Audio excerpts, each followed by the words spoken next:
ഭയങ്കര മിസ് ചെയ്യുന്നുണ്ട് സൂചേട്ടനെ. കാരണം പലപ്പോഴും എന്നാ പറയാ, ഒറ്റപ്പെടുമ്പോഴാണ് കൂടുതലും സൂചേട്ടനെ ഭയങ്കരമായിട്ട് മിസ് ചെയ്യുന്നുണ്ട്. ഭയങ്കര മിസ് എന്ന് പറഞ്ഞാൽ നല്ലതായിട്ട് മിസ് ചെയ്യുന്നുണ്ട്. പക്ഷെ എൻ്റെ സന്തോഷമാണ് എന്നെ ആഗ്രഹിക്കുന്നത്, അതെനിക്കറിയാം. ഈ ശരിക്കും സൂചേട്ടൻ ഉണ്ടായിരുന്നപ്പോൾ യൂട്യൂബ് ചാനലിനെ കുറിച്ചൊക്കെ ആലോചിച്ചിട്ടുണ്ടായിരുന്നു? ഞങ്ങൾക്കൊരു ചാനൽ ഉണ്ടായിരുന്നു, കൊസു ടി വി.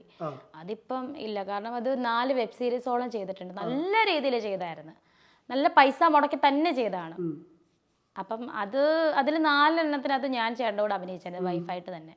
നല്ല രീതിയിൽ പോയതാണ്. പിന്നെ അത് ഈ ഞാൻ പറഞ്ഞില്ലേ, ലോക്ക്ഡൗണും കാര്യങ്ങളൊക്കെ വന്നങ്ങനെ ഇല്ലാണ്ടായി. ഈ പൈസ ഒരു വലിയ പ്രശ്നമാണല്ലോ ഞങ്ങളുടെ ലൈഫിൽ ഏറ്റവും വലിയ വില്ലൻ പൈസ തന്നെയായിരുന്നു. ഈ എല്ലാ കാലത്തും ഈ പറഞ്ഞ ഞാൻ കേട്ട് വെച്ച് നോക്കുമ്പോഴും എല്ലാ കാലത്തും പൈസ ഒരു വിഷയം. അപ്പം ശരിക്കും ഇപ്പോഴത്തെ ഒരു ഫൈനാൻഷ്യൽ സ്റ്റെബിലിറ്റി ആയിട്ടുണ്ടോ? ആയിട്ടില്ല, ആവുന്നതേ ഉള്ളൂ, ചെറുതായിട്ടാവുന്നതേ ഉള്ളൂ. ആയിട്ടൊന്നുമില്ല, ഒന്നും ആയിട്ടില്ല. ഇപ്പം ചെറിയ ചെറിയ വർക്ക്, ആൽബം, വെബ് സീരീസ് അങ്ങനെയൊക്കെ വരണോണ്ട് ചെറിയ ചെറിയ, അറിയാലോ അതിനൊക്കെ എത്രയായിരിക്കും മേടിക്കുന്നത് സാധാരണ. സോ അത്രയേ ഉള്ളൂ.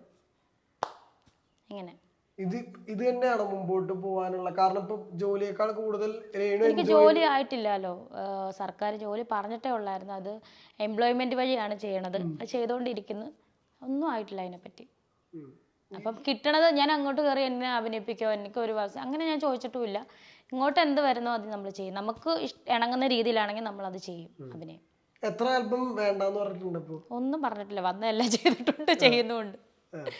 ഈ അഭിനയത്തിനെ വിമർശിക്കുന്നവരുണ്ടല്ലോ, അത് ആ രീതിയിൽ കുറച്ചുകൂടെ ഇമ്പ്രൂവ് ആവാൻ വേണ്ടി ഹെൽപ്പ് ചെയ്യുന്ന കമന്റുകൾ അതിനകത്ത് ശ്രദ്ധിക്കപ്പെട്ടിട്ടുണ്ടോ? ഉണ്ടല്ലോ. മോൻ തന്നെ പറഞ്ഞല്ലോ കുറച്ചുകൂടെ ശ്രദ്ധിക്കണം എന്ന് പറഞ്ഞത് ലൈവിൽ പോകുന്നത് കണ്ട്. അമ്മ നന്നായിട്ട് ചെയ്യുന്നുണ്ട്, എന്നാലും കുറച്ചുകൂടെ പഠിക്കണം എന്ന് പറഞ്ഞു. പുതിയ വെബ് സീരീസ് കൊള്ളായിരുന്നു, കുണുങ്ങി കുണുങ്ങി, അത് കൊള്ളായിരുന്നു, ആൽബം കൊള്ളായിരുന്നു എന്ന് പറഞ്ഞു. അപ്പം അത് സംബന്ധിച്ച് ആ ഒരു ആൽബം ഷൂട്ടിന് ഒരു 7-8ഓളം മീഡിയാസ് ഉണ്ടായിരുന്നു. അത് അവരുടെ പ്രൊമോഷനാണ്. നമുക്ക് ഡയറക്ടറും പ്രൊഡ്യൂസറും ഒക്കെ അവർ പറഞ്ഞിട്ട് വന്നതാണ്. അതാണ് ഇത്രയും വലിയ നല്ല രീതിയിൽ അതുകൊണ്ട് എന്തായാലും 8 ദിവസം കൊണ്ട് 1 മില്യൺ കഴിഞ്ഞില്ലേ. അത് ഭയങ്കര വിജയം തന്നെയാണ്. എന്നെ സംബന്ധിച്ച് ഞാനൊരു സാധാരണക്കാരിയാണ്. എന്നെ സംബന്ധിച്ച് അല്ലെങ്കിൽ ഞങ്ങളുടെ ക്രൂവിനെ സംബന്ധിച്ച് അത് വളരെ വലിയ വിജയം തന്നെയാണ്. വലിയ വിജയമായിട്ട് ഞങ്ങൾ കാണുന്നു. 8 ദിവസം കയറുന്നതേ ഉള്ളൂ, 1 മില്യൺ കഴിഞ്ഞു. അപ്പോൾ അത് ഭയങ്കര സന്തോഷമാണ്. 10 ലക്ഷം എന്നൊക്കെ പറഞ്ഞാൽ അത് നിസ്സാരമൊന്നും അല്ലല്ലോ. അപ്പം അന്നപ്പം മീഡിയാസ് നമ്മൾ ഷൂട്ട് ചെയ്യുന്നത് ഒരു ക്യാമറയിലാണ്, നമ്മുടെ ക്യാമറമാനുണ്ട്. പക്ഷെ പല ആംഗിളിൽ നിന്നും അവരെടുത്ത്, തെറ്റാന്നല്ലോ, ഞാൻ അങ്ങനെ തെറ്റൊന്നും പറയുന്നില്ല കേട്ടോ. അപ്പം അവരെടുക്കുമ്പോൾ ടേക്ക് അല്ല, ചെമ്മ ഇങ്ങനെ അവനെ ഇങ്ങനെ ഒരു ഇതാണ് ഏറ്റവും കൂടുതൽ വൈറലായത്. അവനെ പ്രതീക്ഷനെ ഇങ്ങനെ പിടിച്ചിട്ട്, നായകനെ ഇങ്ങനെ പിടിച്ചിട്ട് വലിക്കുന്നു, ഇങ്ങനെ വെക്കുന്നു. പക്ഷെ അത് ടേക്കിൽ വരുമ്പോൾ അത്രയില്ല.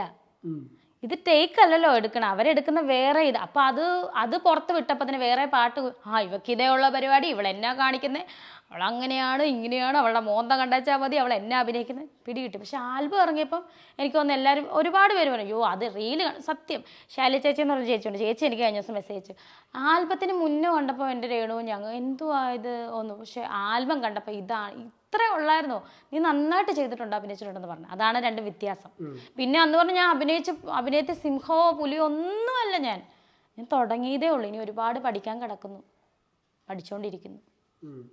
ഈ ശരിക്കും പറഞ്ഞ ഇപ്പം ആൽബം ഒക്കെ ചെയ്യുമ്പോഴും അതിനകത്ത് ഞാൻ നേരത്തെ ചോദിച്ച പോലെ നമ്മൾ കുറച്ചുകൂടെ സാറ്റിസ്ഫാക്ഷൻ കണ്ടുപിടിക്കുമല്ലോ. ഈ പറഞ്ഞ നമ്മൾ ചെയ്യുന്ന കാര്യം കുറച്ച് ഇഷ്ടപ്പെട്ട് തുടങ്ങിയിട്ടുണ്ടോ ശരിക്കും? ആൽബം നന്നായിട്ട് ഇഷ്ടപ്പെട്ട് തുടങ്ങിയിട്ടുണ്ട്. നമുക്ക് കൂടെ ഉള്ളൊരു സപ്പോർട്ടാണെങ്കിലേ നല്ല അടിപൊളിയായിട്ട് നമുക്ക് ചെയ്യാൻ പറ്റും. നമ്മൾ മൈൻഡ് ഒന്നാമത്തെ കാര്യം. സൂചേട്ടനോട് പിന്നെ വർക്ക് ചെയ്യോ, അറിയോ, അങ്ങനത്തെ ആൾക്കാരോട് വർക്ക് ചെയ്തിട്ടുണ്ടോ? സൂചേട്ടനെ അറിയാവുന്നവരോട് വർക്ക് ചെയ്തിട്ടുണ്ട്. പക്ഷെ ഇപ്പോൾ ഒക്കെ പുതിയ ആൾക്കാരുടെ കൂടെ ഒക്കെയാണ്. പിന്നെ മിനിഞ്ഞാന്നൊരു ട്രിവാൻഡ്രത്ത് ധനലക്ഷ്മി സിൽക്കിൻ്റെ ഒരു പരസ്യം ചെയ്തായിരുന്നു. പഴയ നമ്മൾ ഓട്ടോഗ്രാഫ് സീരിയലില്ലേ, അതുപോലത്തെ. അത് നിങ്ങൾ കണ്ടിട്ടുണ്ടോ? അത് തന്നെ, അത് നാളെ ഇറങ്ങും. അത് അത്യാവശ്യം നല്ല രീതിയിൽ തന്നെയാണ് ചെയ്തേക്കുന്നത്. ആനന്ദ് എന്ന് പറയുന്ന ഡയറക്ടറാണ് ചെയ്തേക്കുന്നത്. ഒരു കൂട്ടം ആൾക്കാരുടെ ഒരു ഇതാണ് അത് ചെയ്തേക്കുന്നത്. പിള്ളേർ സെറ്റായിട്ട് ഡ്രസ്സിങ്ങിനാണല്ലോ കുറെ കൂടെ വേറെ രീതിയിൽ കമന്റ് വന്നായി. അമ്മച്ചിക്ക് ശരിക്കും തള്ളച്ചി യൂണിഫോം ഇട്ടെന്ന് പറഞ്ഞു. ആയിക്കോട്ടെ, വന്നോട്ടെ. ഇനിയിപ്പോ നാളെ പരസ്യം ഇറങ്ങുവാണ്. അത് അത്യാവശ്യം എനിക്കൊന്നും വിഷയമല്ല. അമ്മച്ചിയാണെന്ന് ഇവര് പറയുന്നു, എനിക്കറിയാം ഞാൻ ആരാണെന്ന്, എന്താണെന്ന്. എനിക്കതൊക്കെ ആ വേഷങ്ങൾ ചേരുമെന്ന് എനിക്കറിയാം. അത് ചേരാതെ വരുമ്പോ ഞാൻ ഇടത്തില്ല. കൂടെ പഠിച്ച ആരോ പറഞ്ഞു പ്രായം ഇത്രയാണ്. എനിക്ക് 32 വയസ്സ്, 33. ഈ ഒരു സെപ്റ്റംബർ ആയിരുന്നു 33 വയസ്സ്.